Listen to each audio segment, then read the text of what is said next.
കൊച്ചിയിൽ ഹൈബ്രിഡ് കഞ്ചാവുമായി സംവിധായകരെ പിടികൂടിയ സംഭവത്തിൽ അന്വേഷണം വിപുലമാക്കി എക്സൈസ്. ഫ്ളാറ്റിൽ കഞ്ചാവ് എത്തിച്ചവരെ കേന്ദ്രീകരിച്ചാണ് അന്വേഷണം. ഫ്ളാറ്റ് ഉടമയും സംവിധായകനുമായ സമീർ താഹിറിന് 2 ദിവസത്തിനുള്ളിൽ നോട്ടീസ് നൽകും. സംവിധായകരായ ഖാലിദ് റഹ്മാൻ, അഷ്റഫ് ഹംസ ഉൾപ്പെടെ 3 പേരിൽ നിന്നായി 1.6 ഗ്രാം കഞ്ചാവാണ് ഇന്നലെ എക്സൈസ് പിടികൂടിയത്. ഛായാഗ്രഹകനും സംവിധായകനുമായ സമീർ താഹിറിന്റെ കൊച്ചിയിലെ ഫ്ളാറ്റിൽ നിന്നായിരുന്നു കഞ്ചാവ് പിടികൂടിയത്. കഞ്ചാവ് എത്തിച്ചവരെ കേന്ദ്രീകരിച്ചാണ് എക്സൈസ് അന്വേഷണം. പിടിയിലായ സംവിധായകരിൽ നിന്ന് കഞ്ചാവ് എത്തിച്ചവരെ കുറിച്ചുള്ള വിവരങ്ങൾ ഇന്നലെ എക്സൈസിന് ലഭിച്ചിരുന്നു. എന്നാൽ ഇതുമായി ബന്ധപ്പെട്ട് ലഭിച്ച മൊബൈൽ നമ്പർ സ്വിച്ച് ഓഫ് ആണ്.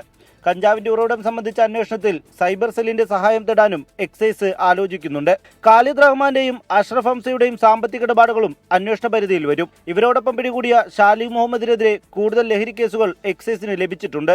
അതേസമയം ഫ്ളാറ്റ് ഉടമയായ സംവിധായകൻ സമീർ താഹിറിനെ ചോദ്യം ചെയ്യുന്നതിന് എക്സൈസ് 2 ദിവസത്തിനകം നോട്ടീസ് നൽകും. കേസിൽ സമീർ താഹിറിനും പങ്കുണ്ടെന്നാണ് എക്സൈസിന്റെ നിഗമനം. വിശദമായി ചോദ്യം ചെയ്ത ശേഷം കേസിൽ പ്രതി ചേർക്കണോ എന്ന് അന്വേഷണ സംഘം തീരുമാനിക്കും. 24 കൊച്ചി.